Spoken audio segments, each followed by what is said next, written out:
मोनफ्रोमबो frontal organisations जेरै all India Bodo people's national league for Bodoland separate state जोंनि मानगोनां एक्स एमपी सानसुमा गुमुर बसुमतारी सारनि दैदेननाय आरो बड' राइटर्स एकाडेमीनि मानगोनां राजेन बसुमतारी सार बिथांनि दैदेननाय आरो United tribal organisation of Assam मानगोनां मार्कास बसुमतारी सार बिथांनि दैदेननाय आरो जोंहा ऑल बड' सिनियर सिटिजन्स फोरमनि मानगोनां डॉक्टर दिनराम बसुमतारी सारनि दैदेननाय आरो जोंहा सिटिजनशिप राइट्स मुभमेंट कमिटि जोंनि मानगोनां गजेन हाज'वारी सार बिथांनि दैदेननाय दा जों बे गासैबो फ्रन्टेल अर्गानाइजेशंस आरो बेजों लोगोसे मनसुनि दैदेननायाव नैबे जोंनि नैथि खलब बड'लेण्ड सोमावसारनाय जोंनि नैबे निउ दिल्लीनि जन्तर मन्तराव बे दिनै 5 तारिख एप्रिल 2023 आव जागायजेनबाय दा बर' माहारियारि फरायसा आफादनि जि मेन उद्देश्य आलादा राज्य सोरजिनाय आन्डार आर्टिकल 2 and 3 टू द कन्स्टिट्यूशन ऑफ इंडिया बेनि सायावनो जोङो नोजोर बोनानै जोंनि बे डेमनस्ट्रेशन 6 घन्टा डेमनस्ट्रेशन प्रग्राम आरो बे डेमनस्ट्रेशन प्रग्रामनि गेजेरजों जोङो भारतनि प्राइम मिनिस्टार होम मिनिस्टार आरो प्रेसिडेंट ऑफ इंडिया आरो union state minister Ramdas Athawale बिथांमोननो जों मोनसे मेमोरेन्डाम दैथायहरनाय जागोन आरो बे मेमोरेन्डामनि गेजेरजों बे आर'जलाइनि गेजेरजों जोङो जोंनि बर'फोरनि जे समायसा बर'फोरनि आलादा रायजो सोमावसारनायनि जे मेन उद्देश्य जे थांखि जों मानो मोननांगौ जों गिबि ट्राइबेल जों गिबि जोंनि बे सा सानजा भारतनि जोङो दिनै बेनि सान्स अफ द सइल जों बिनिनो थागिबि फिसा हिसाबै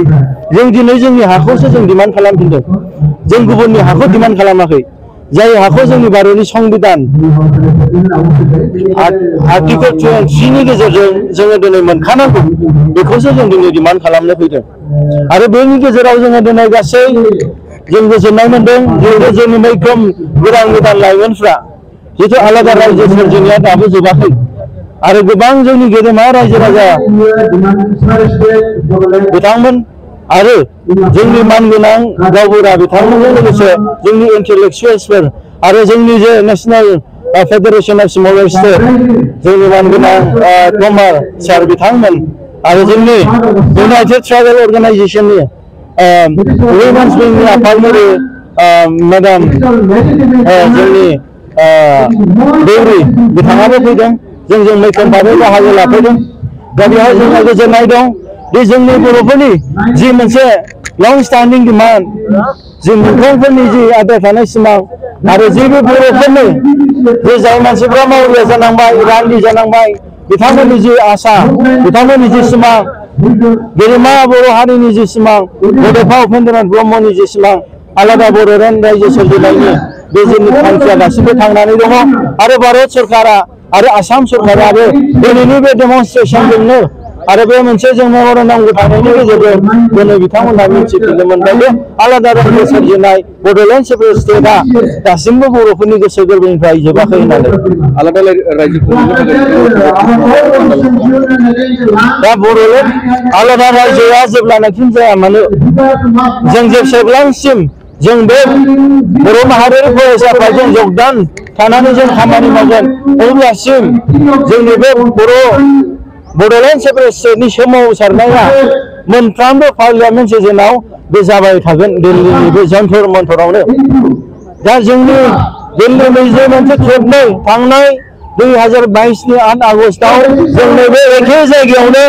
जों दानला होनानै जारिमिनारि जोङो बे जोंनि निउ दिल्लीनि थानायाव जों जोबजादों नाथाय बे जोंखौ गोसो गोरबोआव बांसिन थुलुंगानाय होदों जोंखौ साहस होदों बे बिग्रायनायनि जे मोनसे माने जोंनि थाखाय स्ट्रेंथ होदों बेखौ लानानै आरो फिन खेबसे जों बांसिन गोसो गुदुं जानानै गोसोआव जोङो गोरा मोनसे माबा लानानै साहस लानानै जोङो दिनै आवगायबोफिनदों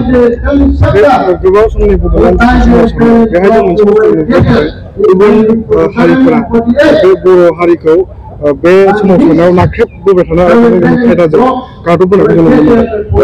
बिदि खालामनो नाजायोबा नोंथांमोना मा बुङो? एक्चुअलिटी बै जिनिसा दानिल' नङा बै समनिफ्रायनो जाबोदों जाय बिथांमोननि नासयनाय नाख्रेबनाय जाय बिथांमोननि बिमा फिसा गरायनि बादै जे बेबहार खालामनाय दा बेफोरबायदिनि थाखायनो जोंनि बै समनि दैदेनगिरिफ्रा बे असमियाफोरजों थानानै बे आसामाव थानानै जों संसार जानो हानाय नङा जे बिथांमोननि नासयनाय नाख्रेबनाय गादबनायाव जे बर'फोरनि थामोनथा राव हारिमु बर'फोरनि राजनीतिक अधिकार बर'फोरनि हाहुनि अधिकार बेखौ जों लानो हानाय नङा होननानै दिनै आलादा रायजो सोमावसारनायखौ जों बै समनिफ्रायनो जों बै जाहोननि थाखायनो जोङो दिनै लाबोनांदों आरो दिनै नोंथांमोना नुनो मोनदों दानि समावहाय आसामाव बर' रावा 2003नि बिटिसि सुक्तियाव मानगोनां बिएलटि बिथांमोनजों जेब्ला सुक्ति जादों भारतनि संबिधानाव 8 शेड्युल नेशनेल भाषा हिसाबै बिथांमोना गनायदों नाथाय बे नेशनेल भाषाया दासिमबो आसामावहाय दिनै कुनु बिथांमोननि असमिया भाषा जाय बिथांमोननि असमिया भाषायाबो 8 शेड्युलाव दङ राष्ट्रीय भाषा समानजों मोनथाय मोनाखै बिनिफ्राय बिथांमोननिफ्राय जोङो सेकेन्डारि भाषा जों एसोसिएट लेंगुवेज जों मोननो हादों दा बैफोरबो दिनै ओरैबायदि मोनसे महर लानो थांबाय बे बर'फ्रा असमिया भाषा रोङाब्लानो दिनै साख्रि मोननो हाला दानो दिनै जों बुजिनांगोन दे मेघालया मिज'रामफोर बादिया दिनै जेब्ला बिथांमोननि भाषा ट्राइबेल भाषा मिज' खासिफोरनि गार'फोरनि जायफोरनियाव नारसिनदोंमोन असमिया भाषा बे समाव बिथांमोना बिग्रायनानै बै जाहोननि थाखायनो आलादा रायजो मोनदों smaller state on the basis of language linguistic बेसिसआव बिथांमोना मोननो हादों दा बेखौ जों दिनै नोजोर बोनांगोन दे बर'फ्राबो दिनै बिदि थासारियाव जों बिथांमोननि सिङाव थाबाय थायोब्ला खुनु जोङो दिनै जोंनि उदांस्रिखौ जों मोननाय नङा दिनै भाषायावबो जों बर' राव असमिया भाषा जोङो दिनै रोङाब्ला बे बर'फोरनि बर' भाषाजों फरायनाय इंलिस मिडियामाव फरायनाय बर' गथ'फ्रा मा जागोन अब्ला जों PSCफ्राव जों नांनो हानाय नङा अब्ला जोङो दिनै बे मोनसे बिराद गिदिर इनजास्टिस दा बेखौ अभारकाम खालामनो थाखायनो जोङो दिनै आलादा रायजो सेक्रेटारिखौ नागिरदों आरो बैफोरबायदि नाख्रेबनाय जोंनि बर' ट्राइबेलफोरनि गेजेराव बे असमिया मानसिफोरनि जि मोनसे पलिसि बेनिफ्राय जों जेब्लानाखि जों आलादा रायजो सोरजिया जों आलादा रायजो मोना आसामनिफ्राय गावनो हाया अब्लासिम जोङो दिनै बेफोरबायदि जेंनायाव जों थाबाय थानांगोन जोंनि बर' गेजेराव दासिमबो माखासे संगठनफ्रा गोदान रायजो दानायनि मोनसे कमप्लिट गैया दा बर' रायजो राजाफ्राबो माखासे बे खोथाखौ लानानै माने दाबो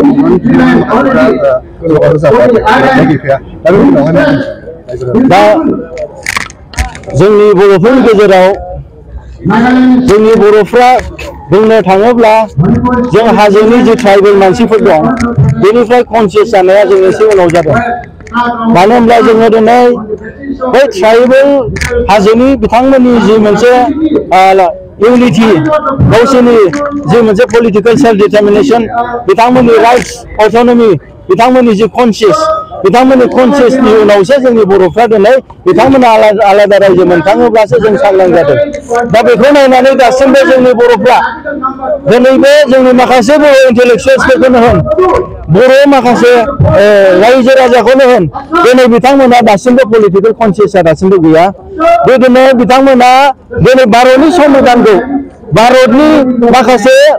आयेनफोरखौ भारतनि जारिमिन भारतनि नेम निथि आयेनखौ बिथांमोना दासिमबो मोजां बुजिजोबनो हाया बिथांमोना सानदों बे लिडारफ्रा गावसोरनि सोरबा लिडारफ्रा पलिटिकेल बेनिफिटनि थाखाय जाहाथे माखासे खोथा बुङो बे दिनैनि दिनाव बे बर'लेण्ड सेपारेट स्टेट जितु डिमान्ड बेखौ दिनै माने क्राइटेरिया गैया एबा दिनै जाथ'वा बे जिनिसखौ लानानै रायजोफ्रा माखासे कनफिउजनाव थायो नाथाय जों बन्धुनिफ्राय बेखौनो जों क्लियार खालामनो लुबैदों बर' हारिया भारत सरकार आसाम सरकारजों जोङो दिनै जुजिनानैसो LP स्कुल दिनै स्कुल गंसे मोनदों दिनै हस्पिटाल गंसे मोनदों जोंनि बर'फ्रा जोंनि बर' लाइमोनफ्रा मुंख्लं जायामोनब्ला जोंनि बर'फ्रा दिनै अन्थाइजों खुबैथार जायामोनब्ला दिनै जोंनि बर' हिन्जावफ्रा रान्दि जानाङामोनब्ला जोंनि बर' गथ'फ्रा दिनै मावरिया जानाङामोनब्ला जोंनि गेदेमा जोंनि NDB बिथांमोना हाग्रा बंग्रा सिलाय लानानै दिनै दावहा नाङामोनब्ला जोंनि एक्स-MLA बिथांमोना हाथियार लानानै हाग्रा बंग्रा दिनै जाथिनि थाखाय थामोनथानि थाखाय दिनै बिथांमोना सेक्रिफाइस खालामामोनब्ला दिनै जों बे अबस्थायाव थानाय नङामोन। जोंनि भारत संबिधानाव आलादा रायजो सोरजिनायखौ दिनै बोखावनो थाखाय बिथांमोना रायजो जाया। नाथाय भारतनि संबिधानाव लिरनाय दङ दि दिनै मोनफ्रोमबो थागिबि मानसिफ्रा बे बिथांमोना दिनै गावसिनि मोनथायनि थाखाय राजनितिक अधिकारनि थाखाय दिनै गावसिनि थांनानै थानायनि थामोनथा हा हुनि रैखाथिनि थाखाय राव भाषानि थाखाय बिथांमोना दिनै नांनानै दिनै मोनसे आलादा रायजो मोननायनि दिनै मोनथाय दङ। दिनै इउनाइटेड नेशन्स डिक्लेरेशननि माबायावबो दिनै थागिबि बर' ट्राइबेल एबा गुबुन ट्राइबेलफ्रा गावनि निजे खुंथायनि थाखाय निजे गावनि थांनानै थानायनि राजनितिक अधिकार निजे खुंथायखौ लानो थाखाय जोङो मोननांगौ अधिकार दङ। जोङो दिनै नाङालासिनो जों जिरायनानै खुनु मोनसे जिनिसखौ जों मोना। जों नुनो मोनदों दि बर'फ्रा मोनसे गोथार थांखि लानानै आलादा रायजो सोरजिदोंमोन, सोरजिनो थाखाय दावहा नांबोदोंमोन, सेक्रिफाइस खालामबोदोंमोन BSC BTC आरो नै दानि बिटिआर। नाथाय मोनसेल' थांखि आलादा रायजोसोमोन। नाथाय जोंनि लिडारफ्रा स्ट्रं नङैयाव दुरबलाव दिनै बिथांमोना सोरबाया सारेन्डार जानांबाय, सोरबाया गोसो गैयाब्लाबो सारेन्डार जानांबाय, सोरबाया आखाइ दिखांबाय, सोरबाया मेंबाय, सोरबाया दिनै राजनितिक माने मुलाम्फानि थाखाय उन खारनानै जोंनि माखासे माबाखौ बर'नि सिमांखौ खालामबाय। दा बेवहाय जोबनानै थांबाय। नाथाय जोङो दिनै आलादा रायजो जाया होननानै जों जिरायनानै थानांगौ गैया, जों मोना होननानै जोङो सिरि थानांगौ नङा। जोङो जेब्लानाखि जोङो आलादा रायजोखौ जों आवाज होनानै भारत सरकारखौ कम्पेल खालामा नारसिना अब्लानासिम जों जेबो मोननाय नङा। जोंनि थांनानै थानायनि अधिकार थामोनथानि अधिकारखौ जों मोननाय नङा। जोंनि दिनै बर' माहारियारि फरायसा आफादनि जिथु मोनसे लं स्टेन्डिं डिमान्ड बड'लेण्ड सेपारेट स्टेट, दा बे सेपारेट स्टेटआ दिनै फैनानै दि जोङो दिनै मोनगोन बे नङा। गोबाव सम जों फैनांगोन, जों खस्थ' लानांगोन। नाथाय जोंनि भारत सरकारखौ जों पार्लियामेन्ट सेसनब्ला जों फैनानै जों बिथांमोनखौ रिमाइन्ड खालामनांगोन। बिथांमोननाव बारे बारे जोङो मेम'रेन्डाम होनांगोन, बिथांमोनखौ जों प्रेसार खालामनांगोन। अब्लासो जोङो दिनै जोंनि खुद्रिनायखौ बिथांमोना खोनासंनो हागोन। आरो जोङो फैबाय थानाय समाव जोंनि डेमनस्ट्रेसन दिल्लीनिल' नङा, गोबां आदब खायदाजों जों माबोरै सेन्ट्रेल गभर्नमेन्ट, स्टेट गभर्नमेन्ट एबा बुरिएक्ट्रेट्सफोरखौ जों प्रेसार होनो हागोन, नैबे अंगखौसो जोंनि बर' माहारियारि फरायसा आफादा फैबाय थानाय समाव जों स्टेप लानो थांगासिनो दङ।